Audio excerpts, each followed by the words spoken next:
How to split video for WhatsApp status. Hi everyone, in this following video I'll be showing you the ways to split video for WhatsApp status. In order to split video for WhatsApp status, you have to follow the steps. First thing first, make sure that your device is connected to an internet service, and then to begin with you need to go ahead and log in into your WhatsApp account. So when you actually open up a WhatsApp account, it's going to take you to this page. Here, go ahead and select the updates button and then go to status. When you press on status, you'll be able to see the images that you wish to upload. Let's say that I'm going to upload the following video. So when I do that, WhatsApp's going to only let me upload up to 30-second long video.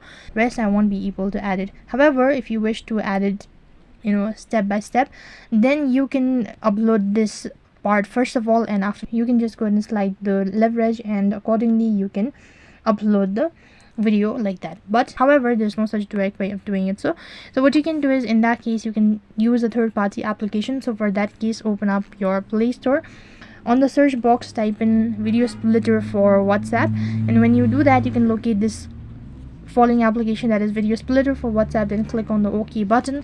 When you do that, you can go ahead and import video that you wish to split and select the video, and accordingly you can just press on XSplit, and if you wish to do it so, then click the save button, and after you've done that, you can just go ahead and select to 1080p, and once you've done that, just tap the save button.